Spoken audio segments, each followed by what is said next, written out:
Welcome to Market Madness, the podcast from Give Me Sport, where every day is like deadline day. But in fact, today it is deadline day. And because it's deadline day, we are live. This is very, very exciting. Market Madness is the ultimate football podcast for fans who want to go beyond the headlines and into the stories that shape the transfer market. Now, you can watch the show on YouTube, Facebook, and X. All you have to do is search at Give Me Sport, or you can listen on your podcast app of choice. Links can be found in the show notes. For more information on any of the stories that me and Ben talk about today and all of our special guests, you can head over to the Give Me Sport website. But as you can see, it's just myself and Ben, but don't worry, all you Joel Bayer fans out there, he will be hosting our second live transfer deadline day special, and that is coming to you at 5:30 p.m. UK time. So I'm sure there'll have been so much that's gone on in between now and then. But first of all, Ben, happy deadline day. How are you? Yeah, great to be here. I've got our live. I've got a phone in one hand. I've got a second screen on the other hand. Looking forward to what should be a really active and busy deadline day. And I have to say as well that the reason Joel Bayer is not currently on the show is because he's crying into his pillow because Arsenal still do not have a striker. I mean, to be honest, he's probably buzzing about the result yesterday. I'm quite glad I'm actually not on here with him today. But coming up on our show today, we've got Fabrizio Romano will be here answering our many deadline day questions. Michael Appleton will also be giving us a manager's perspective on deadline day. Chris Wheeler from the Daily Mail will join us to chat all things Manchester United. It's been a busy transfer window for them.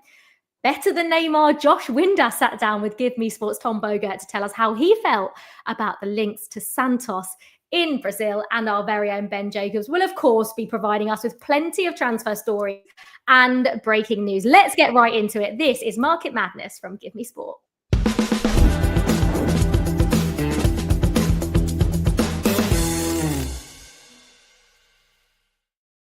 Right. Should we get straight into it then, Ben? Because obviously, this January has been really busy, but what have we made of deadline day so far? It's currently 12:35. What have you been working on? Everything, I imagine, is the answer to that question. Yeah, there's a few things to tell you about. First of all, let's give you a bit of breaking news, which is Ben Chilwell has just passed his medical ahead of a loan move to Crystal Palace. It's a deal that suits all parties. Thomas Tuchel actually called Ben Chilwell last week and said, go and get minutes. And from Chilwell's point of view, Palace has proven to be the right fit. They're looking for cover over on that left side, only really Tyreek Mitchell. And even though people say after the whole Michael Olise saga that maybe Chelsea and Crystal Palace have a slightly strained relationship, that's not my understanding. Trevor Chalobah was recalled to Chelsea earlier in the window. And I think this is a possibility that paves the way through mutual business. Chalobah recalled, Chilwell now going the other way for summer, and Chelsea still considering Mark Guéhi. When we speak to Fabrizio Romano, we'll put Mark Guéhi and Spurs to him. So stay tuned for that, because we will speak about the Spurs angle too. I can also tell you that James Ward-Prowse has rejoined West Ham United from Nottingham Forest.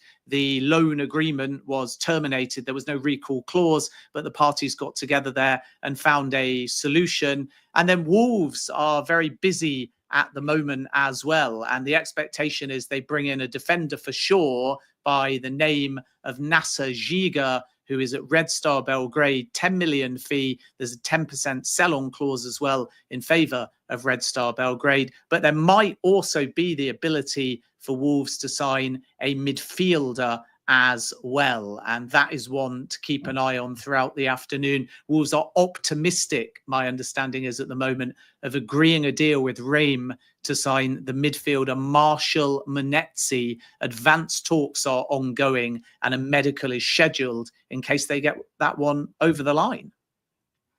Yeah, we're going to talk a little bit more about Chelsea later on in the show, because I'd wonder if there's ever going to be a January transfer window that does not involve Chelsea, or just a transfer window that's quiet. I wonder. But I mean, Ben, as this transfer window has gone, you're going to be up till the early hours of the morning shortly tonight, aren't you? Yeah, it's going to be one of those, because it ends and then you have that extra window where you can put in a deal sheet. So up until 1 o'clock, some of the deals might not be confirmed until after that. And I think stories to keep an eye on are as follows. One, Joao Felix future. Again, we'll put that to Fabrizio Romano. Tottenham, not only as far as the defender is concerned. We know they've moved away from Axel Disasi. We'll speak a little bit later about that bid for Mark Gahey, also an attacker for Spurs as well. And there is one scenario put to me in the last hour where Joao Felix is loaned to Milan and Noah Okafor goes to Spurs. So that could be one to watch too. And then in the last few moments, I'm being told that Rob Holding is currently in talks with Sheffield United as well. So another bit of breaking news for you there. Oh, it's all going on, isn't it, Ben? And very, very exciting. Right, it's time to hear from the only person busier than you today, Ben, and that is Give Me Sport senior reporter Fabrizio Romano. It's deadline day, and this is Market Madness from Give Me Sport.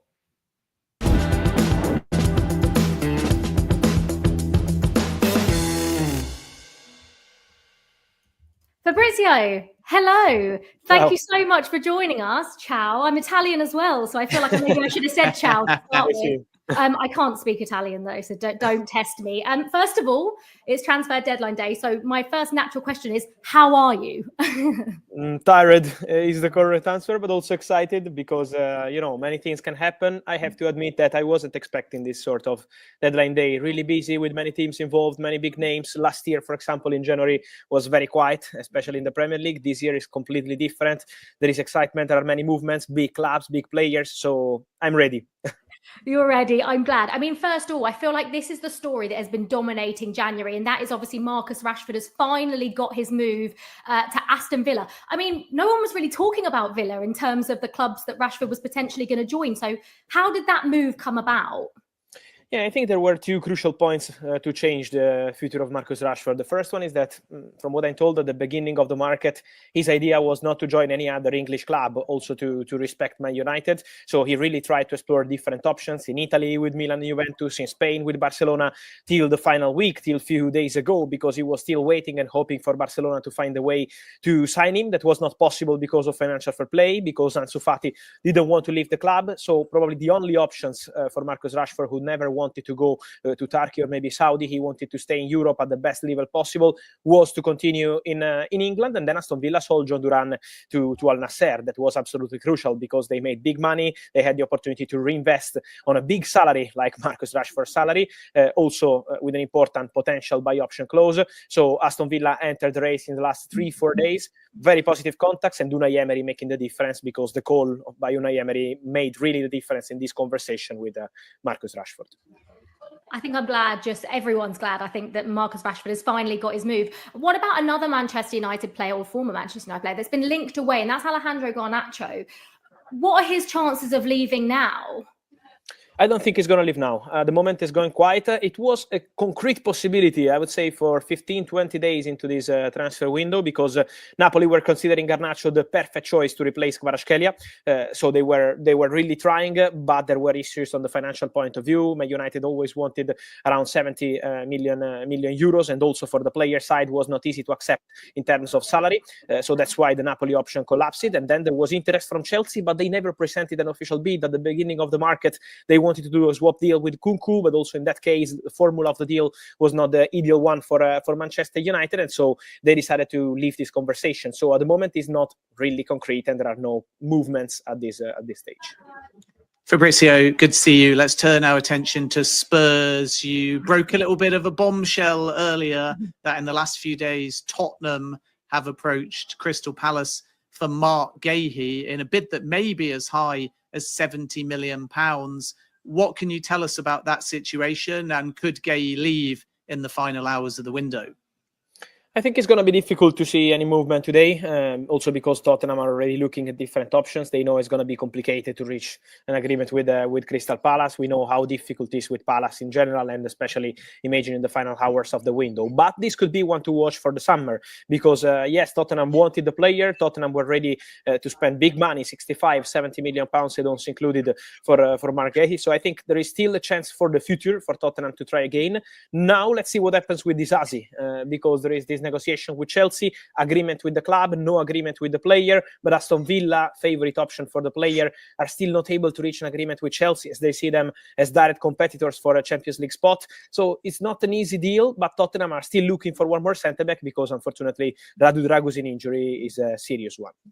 And speaking of defenders, it looks like Wolves have got one coming in. Nasser Jiga, give us the details. Yeah, the deal is almost agreed, £10 million. So there is a deal in place now, working on the medical. The player is traveling for a medical test and contract signing. So one more defender for Wolves. I think they can be busy in the final hours because they are still looking also at different options. So they were able, first of all, to keep Mateus Cunha, and that was not easy at all. That new contract was verbally agreed at the beginning, then almost collapsed. They were able to change the situation, sort this with a release clause in the summer. But so I expect Wolves to do maybe something else in the final hours of the window.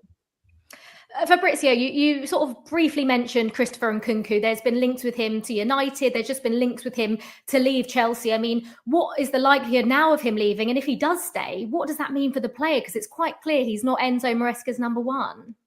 Yeah, that's true. But it's also true that Christopher Nkunku never, from what I heard, never went to Chelsea, Maresca, and said, okay, I want to leave the club. He considered to leave the club. That was a possibility because at the beginning of the market, there was an option to go to Bayern.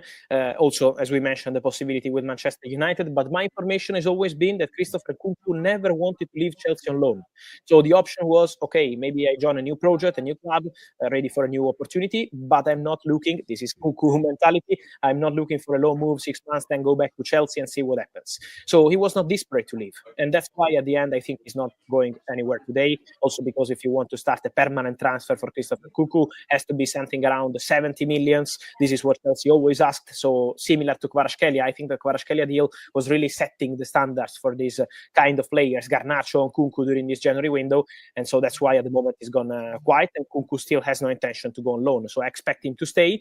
Let's keep an eye on him for the summer transfer window, because if he's not going to play a lot in the second half of the season, I think there is a concrete chance to see Nkunku leaving in the summer. Yeah, I feel like Christopher Nkunku is far too good to be sitting on Chelsea's bench. What about a midfielder? Because I know this is the position that Chelsea fans seem to be crying out for. I know Andre Santos is out on loan, Leslie Okachukwu out on loan. Is there any chance of Chelsea recalling either of them, or alternatively bringing in a midfielder? Yeah, never say never with recalls, but at the moment, the original idea of Chelsea since the beginning of the window has always been, let these guys stay at their club, continue to perform at Strasbourg and Southampton, especially for Leslie Ugochukwu. When Ivan Juric, the new coach, came in, the situation changed, and so now they are quite happy with the game time. So I don't think this is a priority for Chelsea. Then if last minute they will decide to do that, we will see. But especially for Andre Santos, they are very happy with him at Strasbourg. Obviously, it's the club from the same group, so they have no interest in creating a problem to Strasbourg in the final hours of the market. The player is doing fantastic there, and he's a big part of Chelsea project, but from the beginning of next season. So at the moment, I think Chelsea could look at some different option. A name I mentioned yesterday is Nico Riley at Manchester City, a talent they love, but after the Cole Palmer story, obviously City now want to keep control on their players, so they were asking for a buyback clause or maybe matching rights, and Chelsea are not conceding this if they invest 20 or 25 million pounds on Nico Riley. So that's why at the moment the deal is not advancing. Let's see what Chelsea decide to do in the final hours of the market.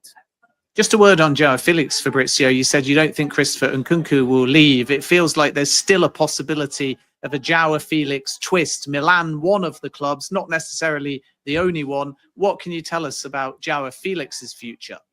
Yeah, as you mentioned, not only them, but for sure they're interested. AC Milan are interested. They've always appreciated the player. And then Sergio Conceição, of course, the new coach is Portuguese. The connection with the agent Jorge Mendes is also very strong, the same agent as João Felix. So it's a possibility for AC Milan, but only on their conditions. Milan can't spend crazy loan fee, cover the whole salary, so it has to be kind of cheap loan. Otherwise, for Milan will be complicated. So let's see how it develops today. But I think there is still a concrete chance for João Felix to leave.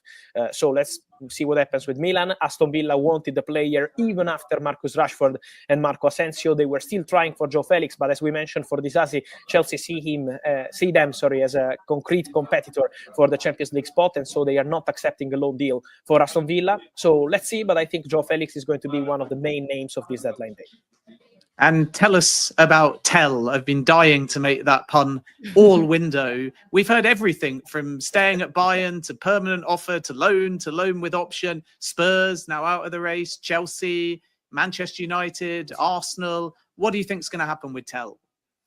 I can guarantee to you that this is a really crazy situation that changed many times. So that's why we heard completely different stories, because sometimes the player is changing his mind. He wants to go on permanent, then on loan, then stay at Bayern. Then Bayern changed the conditions. What I'm told is that this morning, Bayern informed the player once again that they have no intention to accept a loan deal, despite his desire to go on loan, but only a permanent transfer or nothing. So let's see if someone will come with big money. Let's see if maybe Bayern will change their mind and accept a last-minute loan. Matistel is still pushing to have an opportunity to go and play in the second half of the season. So I can guarantee that the player is still hoping for a move. At the moment, what I'm told with Arsenal, despite them calling yesterday, today this deal is not advancing. So Arsenal are looking at different options. And let's see if someone else, many clubs are interested, are able to reach an agreement with Bayern. But it's not easy with the conditions. So that's why it's that crazy also in terms of reports in the media.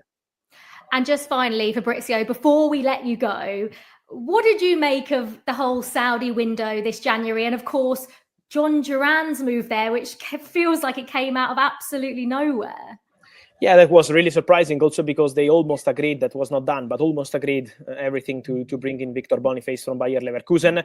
Then they decided to go all in for John Duran because they had this feeling that Aston Villa might open the doors for his exit in the final days. And I think to sign a fantastic striker like John Duran is massive. And Al Nassr were also trying to bring in Mitoma from Brighton with 2 bids rejected. They will be in the market again next summer for a big winger to play next to Cristiano and John Duran. So I think it was quite exciting for Al Nassr. The club's also moving well, like Al Ahly with Galeno.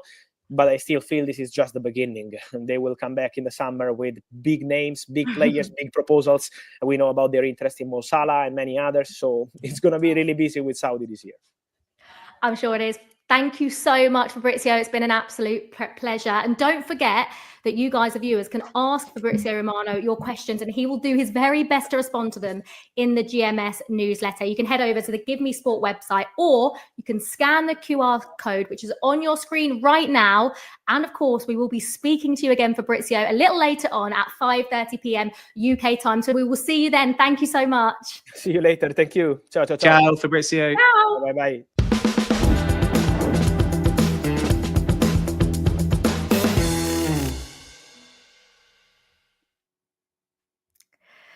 Right, we are going to get a manager's perspective on transfer deadline day because Michael Appleton is going to be joining us on the show very, very shortly. But just quickly, Ben, just to touch on a couple of the things that Fabrizio was saying there. I mean, this Mark Gahey, I know a lot of teams were interested in the summer. A lot of teams are probably going to be interested next summer. I mean, can you see Palace letting him go this window? No, my understanding is that there'll be no sale this window. I can also reveal that the Tottenham bid for Mark Gahey that we just spoke about was around £70 million, which is above Crystal Palace's summer valuation when Newcastle came calling around the 60-65 mark, and still no sale. So the feeling from Palace is that they want to do business during the summer rather than now, and the expectation is that Tottenham will not come back in. The other point to make, as I alluded to at the top of the show, is Ben Chilwell off to Palace on loan. Trevor Chalobah recalled. I think a lot of people have this perception that maybe Palace and Chelsea, there's a little bit of niggle there. But my understanding, despite the Michael Olise saga a few windows ago, despite bringing back Chalobah when Palace would have preferred to keep him, the fact they're doing business in two-way, there is a relationship there. So don't rule out Spurs in the summer. But my expectation is that Chelsea will be back for Mark Gahey come summer, at which point the price will not be 70 or 60 million. There may be business to be had more around the 50 million mark because the contract only runs until summer 2026. Right. Okay. All going on at Chelsea. Why is it always Chelsea? Can't ever just be simple. I mean, just quickly, Ben, before we get Michael Appleton on the show, João Felix, it look like he's going to leave. What do you reckon? Yeah, as we alluded to there, he's got several options. 3 of the clubs are active Champions League suitors, I'm told. Milan are really pushing for this one. It's just whether they can free up the finances and move a few loans around. And my expectation is if Milan can make it work, the player is open to a loan. And that might mean that Milan then are willing to depart with Noah Okafor. And if that happens, keep a very close eye on Tottenham in the final hours of the window. One more quick bit of Chelsea news as well. I can reveal Carney Chukwuemeka has just this second passed the first part of his Dortmund medical ahead of a loan there, another player that Chelsea wanted to resolve. So it's looking like Chelsea will get most of their outgoings done. The only one I'd say there's a question mark over right now is if Axel Disasi will end up stuck, because Villa at the moment is looking unlikely. Spurs have walked away from that deal. Does that mean that there's a late twist for Aaron Anselmino? Marseille would love to get that loan done. But again, the player side feel he'll stay at Chelsea as well. But most of the outgoings, Chelsea seem to have facilitated in the final few hours of the winter window. Oh, it's going to be busy, isn't it? Right, let's get a manager's perspective. I told you a second ago, but Michael Appleton is now joining us live on Market Madness, former Blackburn, Leicester and Charlton manager, just to name a few of those clubs. Michael, first of all, hi, how are you? Yeah, I'm great. Thanks for having me on. Thank you for coming on. I mean, just first of all, does this time of year, you know, transfer deadline day, make you wish that you were in management like currently or not really? It can do, although I've had mixed experiences on transfer deadline day as a manager. A lot of the time, actually not going too well. Players that I expected or thought were coming through the door, not coming through the door for various reasons at different clubs. Although I have had a couple of really successful ones as well. So yeah, it's been very mixed. Okay, just first of all, obviously you've experienced transfer windows as both a player and a manager. Let's start as a player then. What is this time of year like? And can you tell us of any stories or any transfers that you were involved in? Yeah, I mean, I can't remember if it was actually transfer deadline day, but certainly my transfer from Preston North End to West Bromwich Albion just before I had to retire. It was very, very late in the window, and it was quite stressful. At the time, I was getting phone calls from various agents who were telling me that they represented a certain club at the top end of the Championship and wondered if I'd, be interested in the move. And I'm trying to be sort of quite straight and probably naive at the time and saying, look, I'm already being looked after by a certain agent. And yeah, there was so many sort of angles and people coming to try and get basically a piece of the pie. As it happened, the deal went through, and it was good, and it worked for both clubs. But everybody at the time seemed to want to get involved in some stage or the other. Just want to bring you back to your playing days and when you did 3 different loans from Manchester United. Talk me through the mindset, because loans get done and everyone just thinks about pathways and developments. But as a player, they can often be last minute. You're having to relocate. It's only temporary. And a big club like Manchester United to leave, come back, leave, come back, leave, come back. What was that like? And how did you find each of those moves? Yeah, I mean, they were all very sort of different.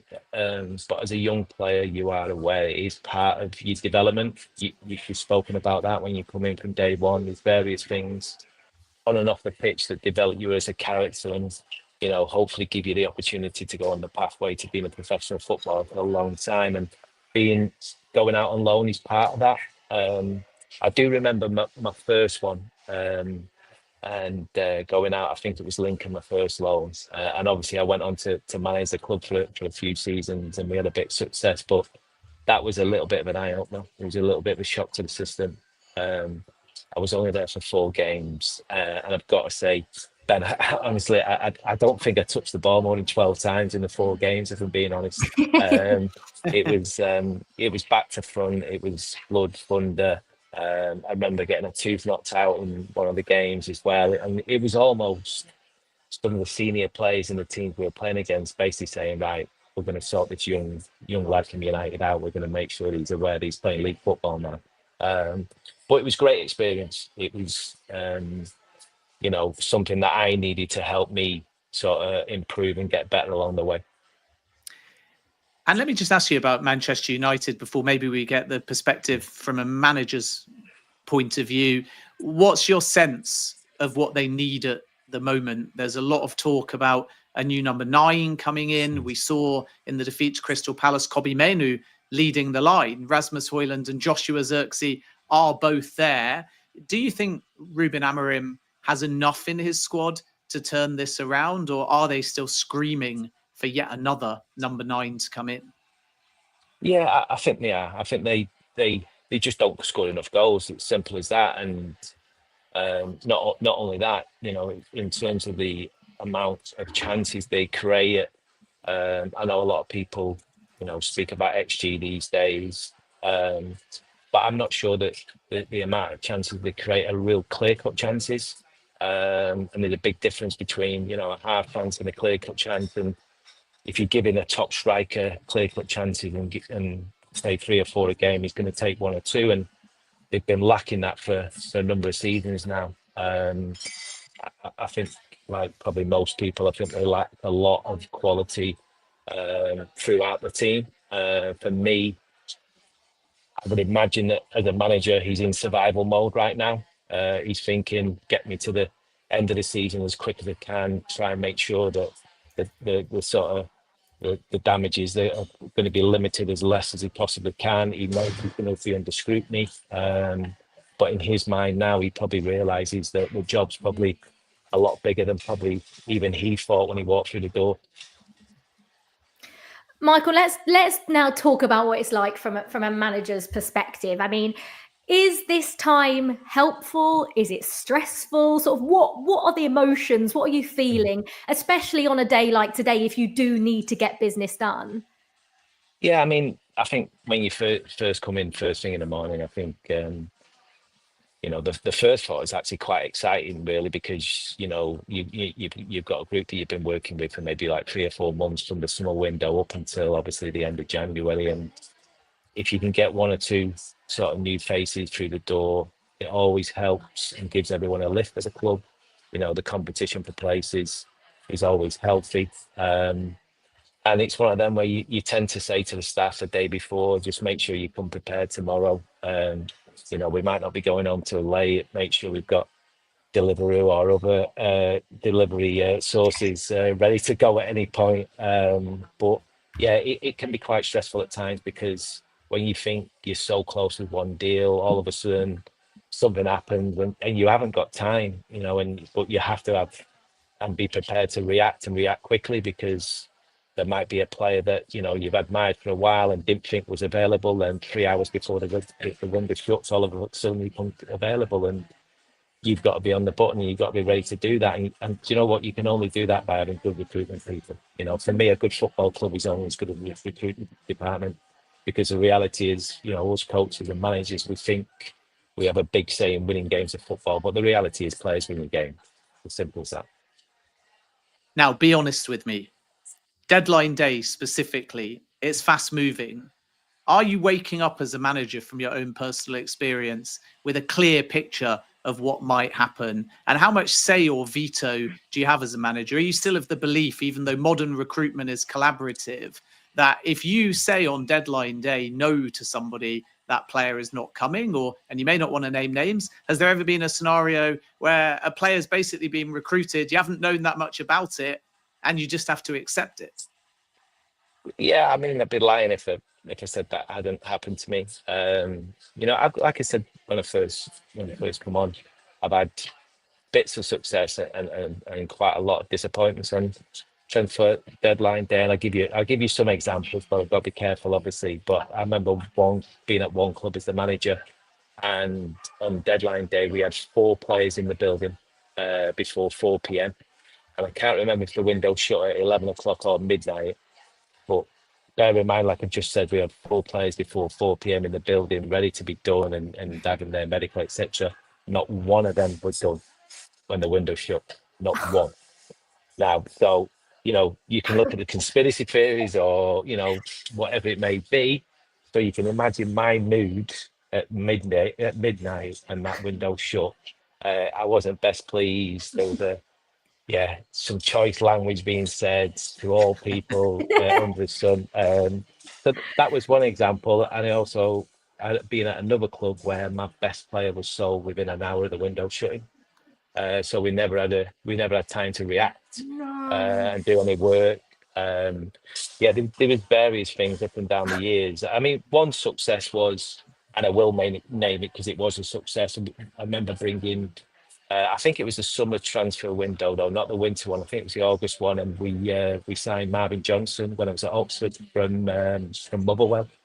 and I think we paid about 400 grand for him from Motherwell.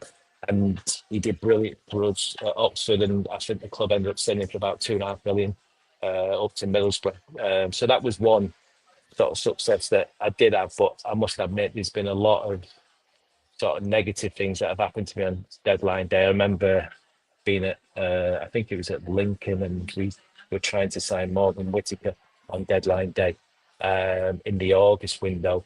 And for me, it was done. I expected it to be done. And we actually had a League Cup game that night at Bradford, I think it was. And we actually won the game, and I come off, I was delighted, I was buzzing, I was ready to speak to the press about the new signing we had, as well as the victory. And the director of football at the time just tapped me on the shoulder and said, I need a couple of minutes before you see the press. And by the way, we've not signed him. Swansea have pulled out the deal. No. So literally before the game, it was done. In my head, it was done. I was in a good mood. You know, the lads had played really well in the game. And then I'm about to face the press after the game and talk about him. And I had to sort of, wind my neck in. Oh God, Michael, that sounds horrific. Yeah.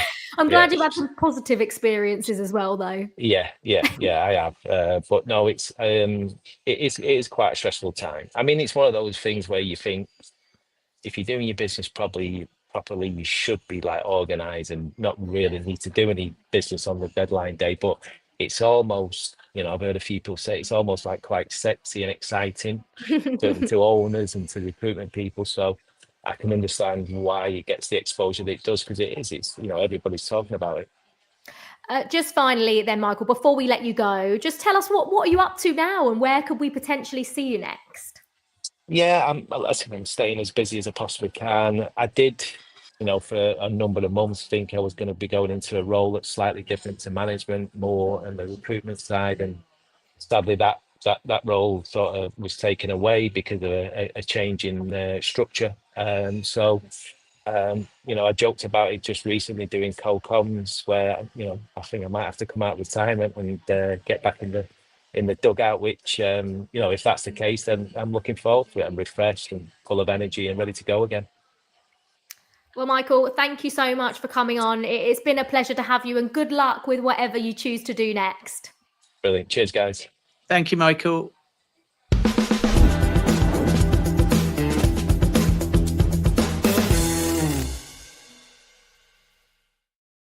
Right, next up, it's a fast-paced show. It's transfer deadline day. It's all happening. I can't even speak. Transfer deadline day, Ben. That was a bit of a tongue twister. Right, next up, we are joined by Chris Wheeler from the Daily Mail to chat Manchester United. Before we hear from Chris, who's right there, I mean, Ben, just first of all, this has been crazy for Manchester United, hasn't it? I mean, this wasn't what I thought was going to happen. Well, I think Manchester United have had a lot of ifs, buts and maybes, and there's financial considerations, there's the change of manager. So a lot of the groundwork was kind of laid under Erik ten Hag. They had a relatively big summer. Lenny Yoro, for example, was a coup.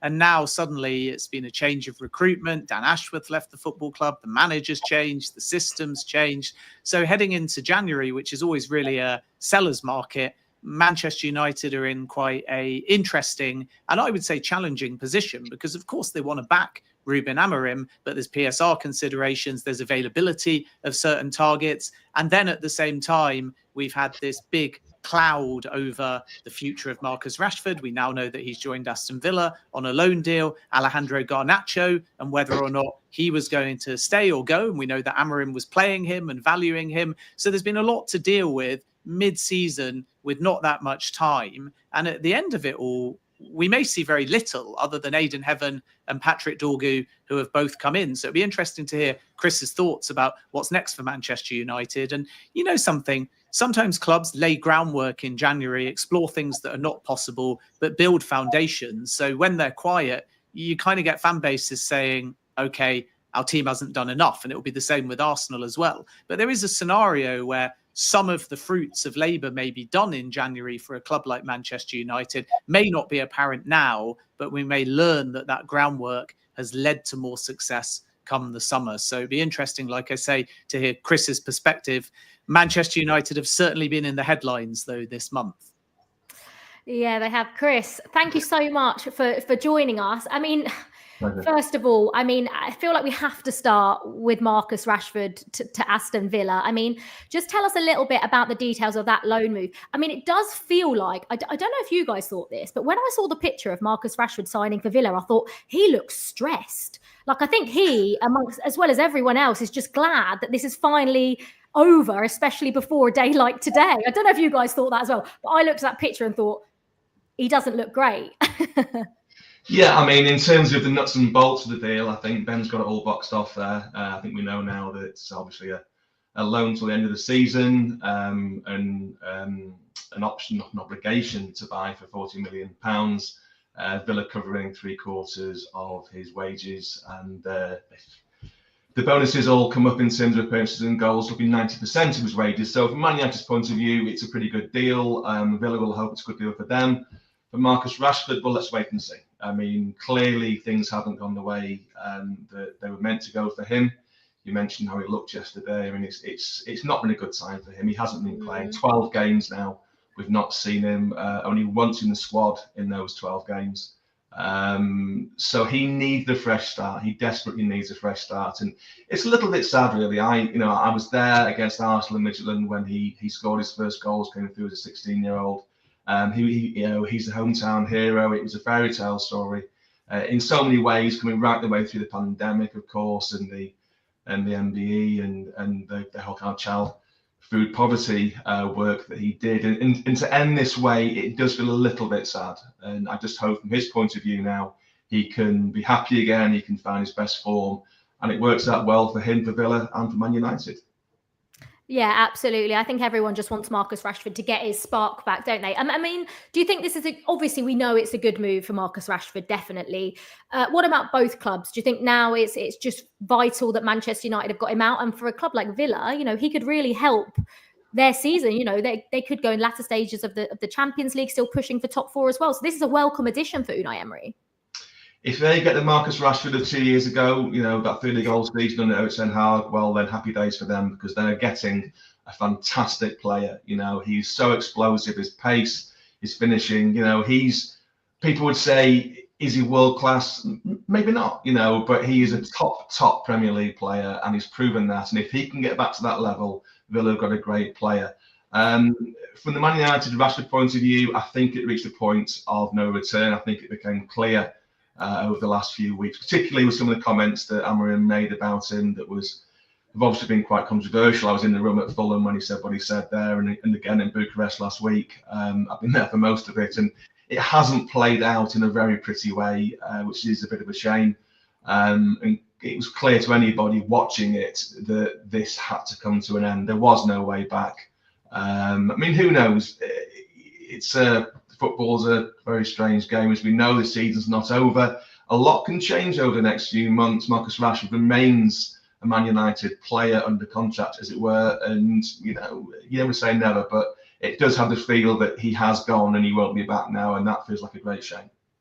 Yeah, Chris, you say no way back. And then, as you allude to, legally or contractually, there absolutely is a way back, because it's only a loan with an option. Do you sense the option is because Villa want to try before they potentially buy, or because from the Rashford point of view, his heart was set on Barcelona before Villa came in late? So is it more about Rashford, who may not immediately move down there, could end up commuting to Aston Villa training? So could this be about Rashford hedging his bets, because he's aware if he plays well for Aston Villa, there might be other European suitors come the summer?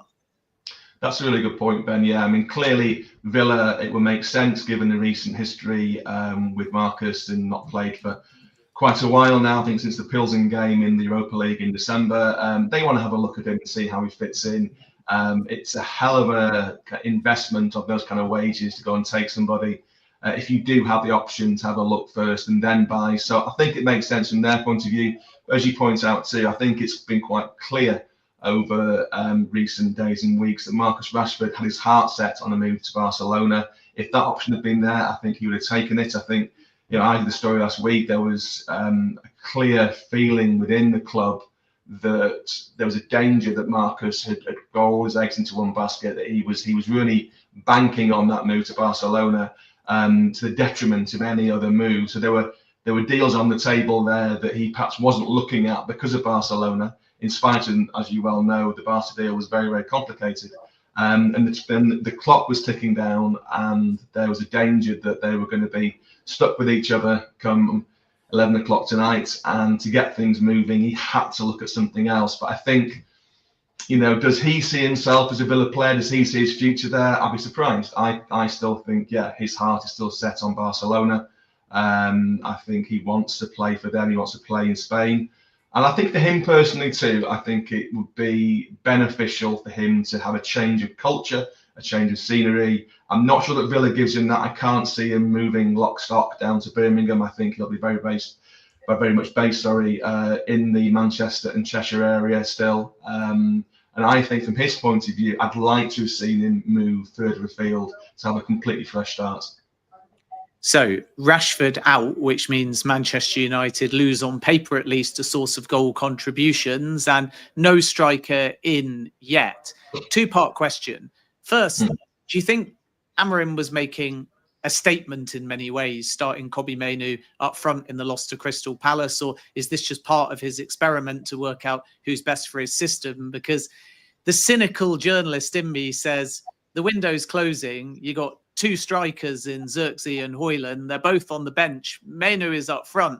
That's basically pointing out to your recruitment team that you need a striker. And yet, obviously, managers are not going to make their selection based on making a point they could do privately to recruitment teams. So first part is, what did you make of that Mainoo selection? And then an update of your understanding on why Manchester United have been unable to get either Matthias Tell or Christopher Nkunku over the line.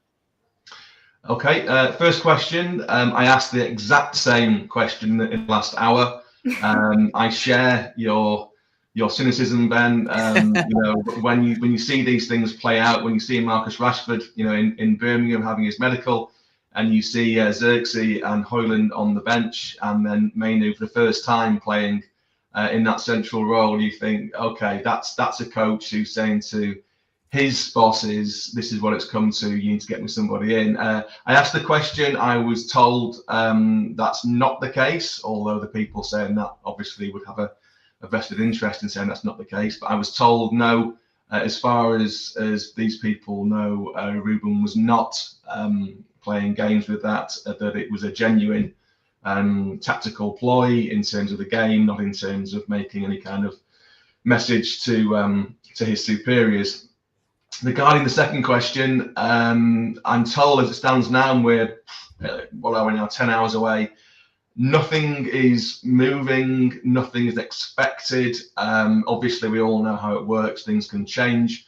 The message from the club seems to be one of, we will not do anything. No panic buys, no panic loans, no Henrik Larssons, no Odin Igalos, no Alp Berghorst, nothing like that. Everything is focused on the summer. Everything and anything they do now cannot take away from the plans for the summer.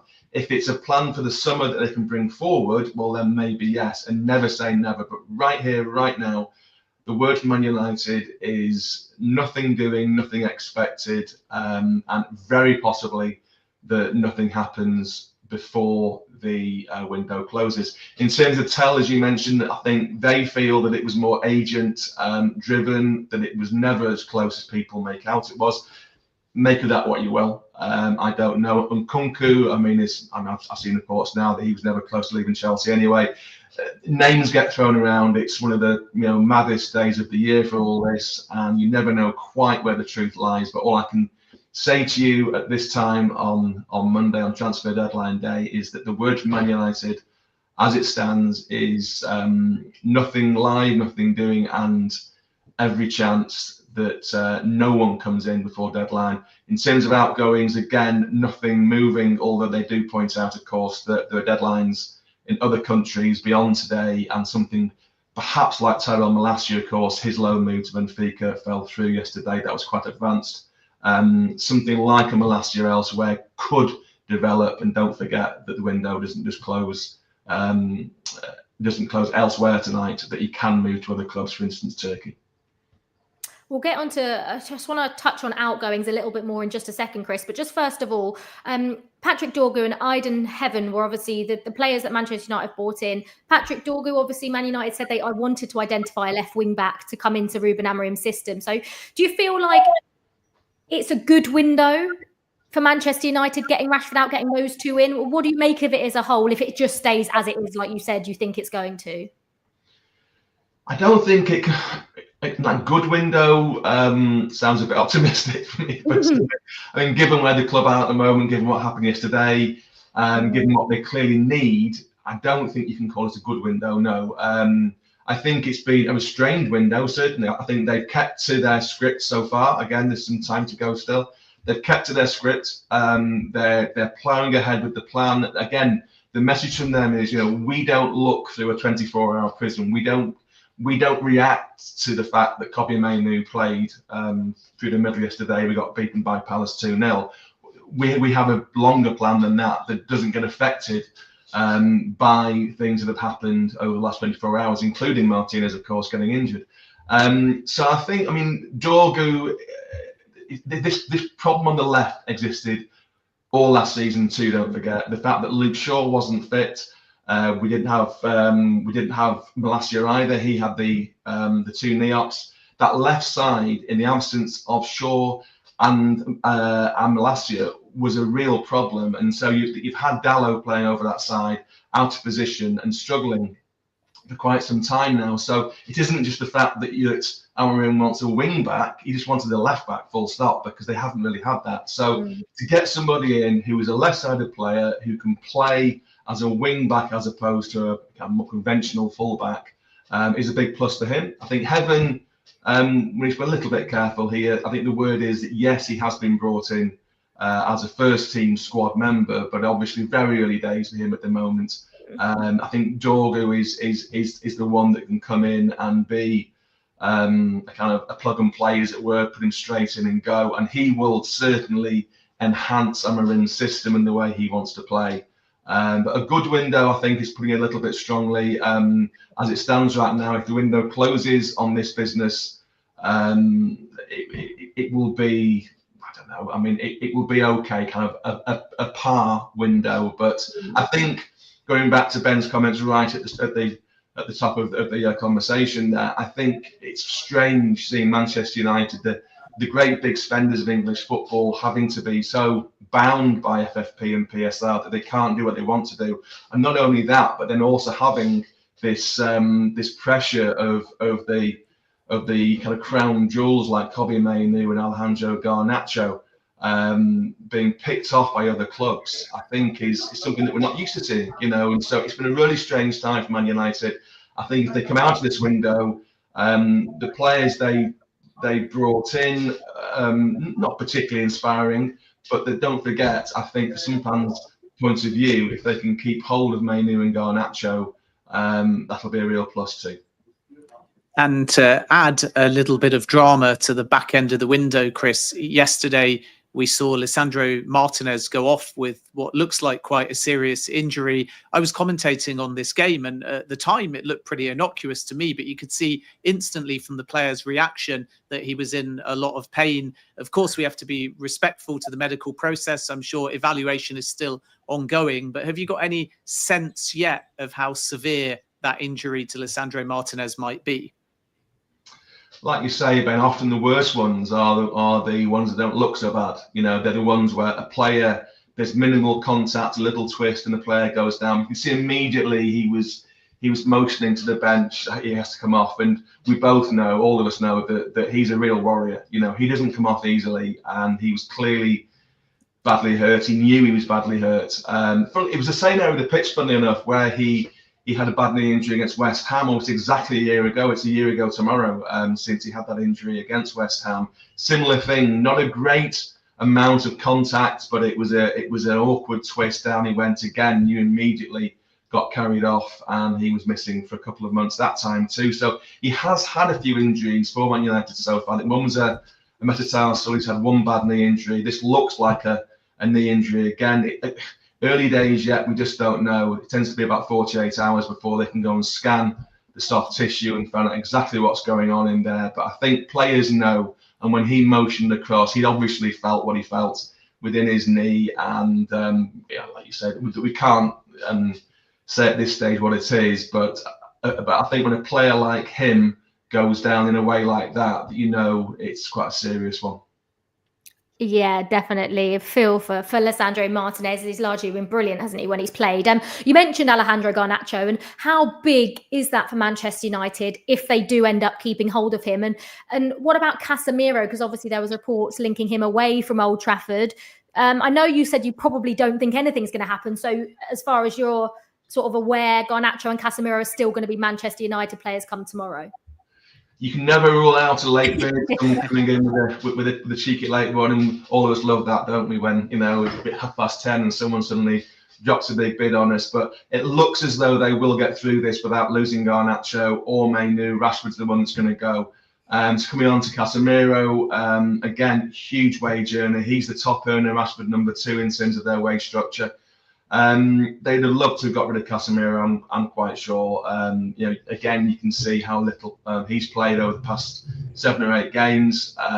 He clearly doesn't fit into Amarin's kind of style or plans, but obviously very frustrating then for the coach that you have someone sat within the squad, who is earning that kind of money and is not able to go and contribute in the way that you want. So I think Casemiro on borrowed time, if he doesn't go before this deadline, and it's looking like that he won't now, I'm sure he'll be gone in the summer. I think very much the plan is to try and get the big earners off the wage bill. Rashford, Antony. I think Casemiro's the big one now. They'll try and move on in the summer to try and stay within PSR and FFP. So I think Casemiro stays for now. I think he's gone in the summer.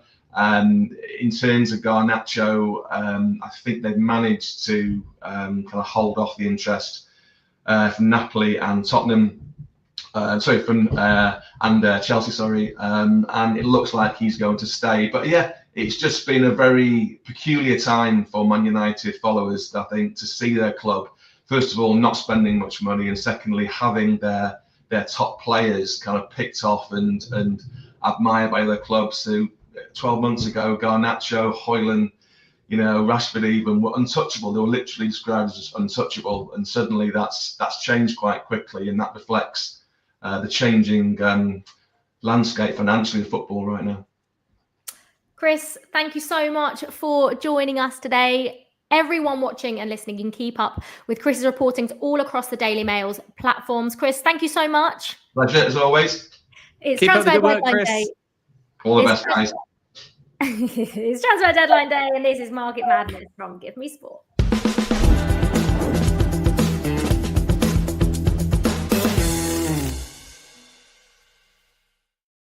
Oh, that was brilliant. Right now, to one of our absolute favourite stories of this transfer window, and that was Sheffield Wednesday's Josh Windass being Santos' #1 target ahead of, you guessed it, Neymar.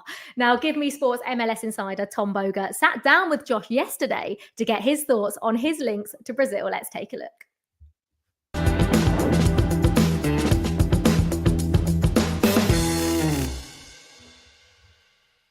Now for our next guest on Market Madness. He's better than Neymar. He scores from his own half. He wins playoff finals at Wembley. He plays for the famous Sheffield Wednesday. It's Josh Windass. How are you, Josh? How you doing? Yeah, I'm good, thank you. Thanks for making the time. So obviously, this month, one of the biggest stories in world football was there's a big team in Brazil named Santos. They wanted to bring in a top attacking talent. When they couldn't get their main target, they turned to a backup plan to re-sign Neymar. So thanks for allowing this to happen, I think, Josh.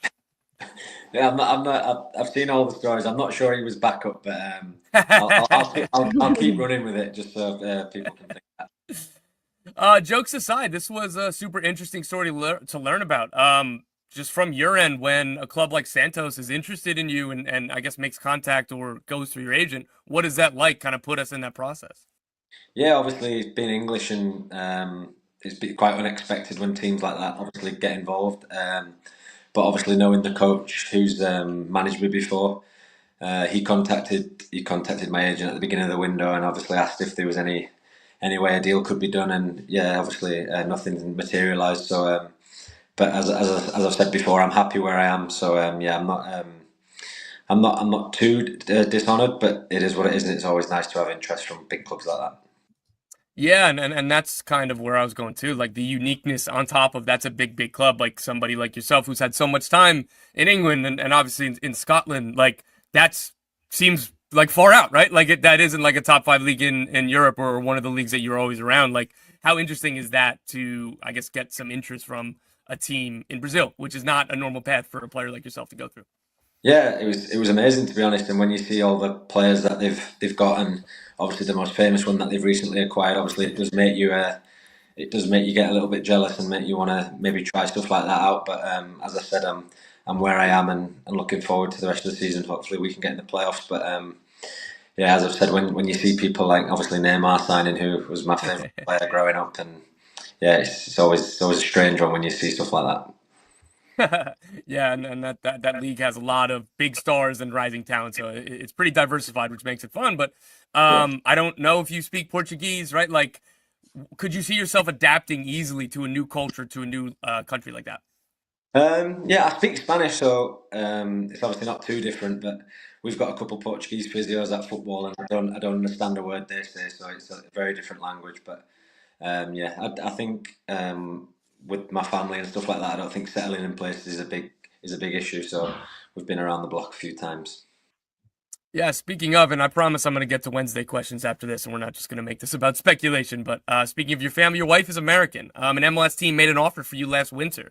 Have you ever considered going to MLS in the future if the right opportunity presents itself? Yeah, of course. Last winter, I spoke with my manager, Danny Roll, who asked me about it at the time, because obviously he knew the situation with my wife being American, but at the time it wasn't something that we wanted to do. I had a job to do with my current club, and obviously still going well with the manager and stuff like that. So yeah, the offer was really good and really flattering, but she's not from Salt Lake either, so it's yeah, it was a bit far out for us. But obviously in the future, I have no doubt that I will end up playing in the MLS at some point. No doubt. That's a strong quote.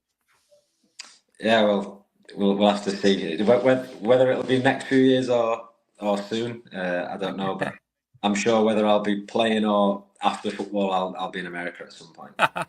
That makes sense. So speaking of your manager, Danny Roll, he's only 35. He's had coaching roles at Leipzig, Southampton, Bayern Munich, German national team. Goes on and on for a young man in management. He pulled off a great escape from relegation last season with you guys, and now you guys are 2 points off promotion playoffs. What can you tell us about Danny and what he's lifted this group with?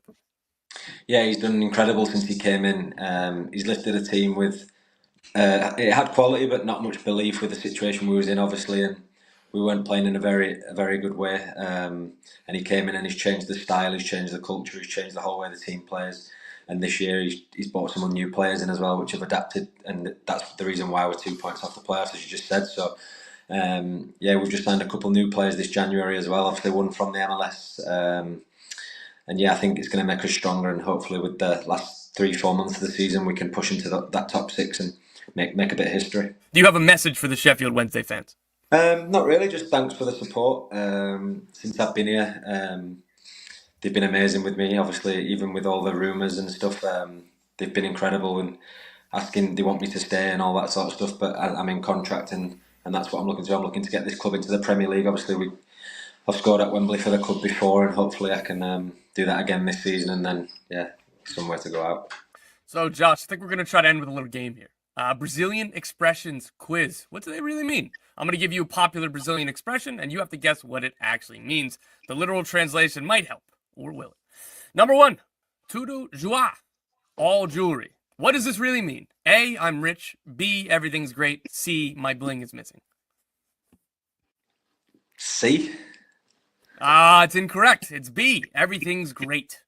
Joie means jewel, and I cannot be pronouncing that correctly. And I apologize to anybody who speaks Portuguese who has to listen to me try to say some of these words. Number 2, pagar o pato, to pay the duck. What does it actually mean? A, buy a very expensive duck. B, take the blame for something you didn't do. C, bribe a referee in a football match. Well, this proves that my Spanish has got no chance anyway in Portuguese. So I'll go B. That is correct. I think it's helping out. Take the blame for something you didn't do. Pay the duck. You're unfairly taking the fall. Number 3, enfiar o pé na jaca. This is embarrassing. Stick your foot in the jackfruit. What does this crazy phrase mean? A, make a huge mistake. B, party way too hard. C, get stuck in a fruit market. The first one. It's incorrect. B, party way too hard. If you stick your foot in the jackfruit, you've gone overboard, usually with drinking or partying. 2 more here. Number 4, viajar na mayonnaise. Travel in the mayonnaise. This means A, someone is daydreaming or talking nonsense.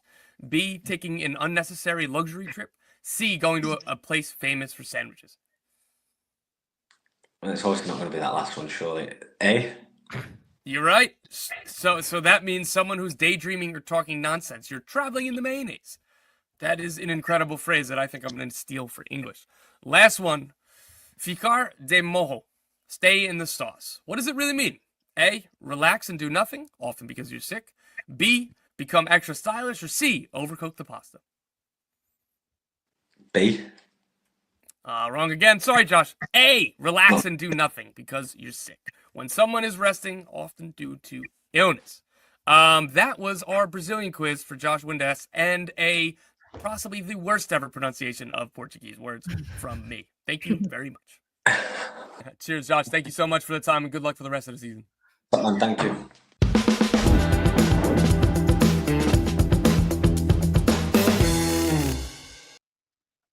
I mean, fair play, because there's absolutely no chance I'm getting any of them right. Right, thank you very much for that, Tom. Right, let's wrap up our first show of the day. It has been a very, very busy one, as we expected, on transfer deadline day. Ben, have you got anything else left for us before we say goodbye? Yeah, I got 4 quick things. First of all, a bit of breaking and exclusive news. We mentioned Christopher Nkunku earlier, and we've revealed before on Gimme Sport, Manchester United were interested. I've now learned that yesterday an offer was made for a loan. It was turned down by Chelsea. Manchester United had approached the player side, and Nkunku made it clear he was only open to a permanent exit. And in the absence of Chelsea bidding for Garnacho, a permanent move for Christopher Nkunku, difficult for Manchester United because of PSR. We know Nkunku had agreed terms earlier in the window with Bayern Munich. That move hasn't come off. But this isn't just Manchester United interested in Nkunku. My understanding is last night, a loan offer was placed and rejected by Chelsea. Carney Chukwuemeka's move now to Dortmund has all been completed. We're waiting for the official announcement. I can just add a bit of detail on that. Chukwuemeka only wanted Dortmund. There was a late offer from Porto, but the Chukwuemeka side did not engage with it. The loan fee is in the region of 2 million.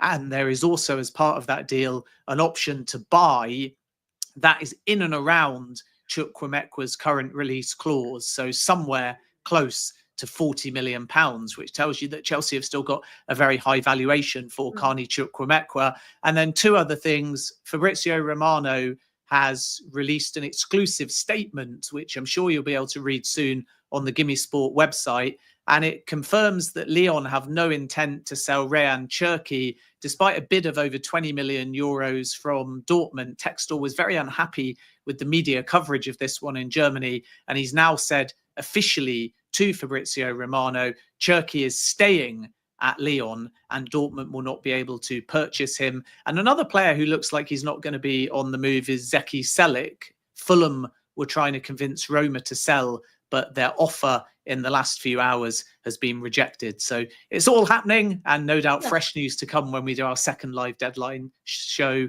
in about 4 hours' time. Yeah, I know. I mean, Joel will be hosting our second live deadline day special. As Ben just mentioned, that is at 5:30 p.m. UK time. Obviously, along with yourself. Ben, thank you so much. It's been an absolute pleasure. I've enjoyed it. Thanks for having me. And let's hope we can bring you some more Chelsea news between now and the end of the day.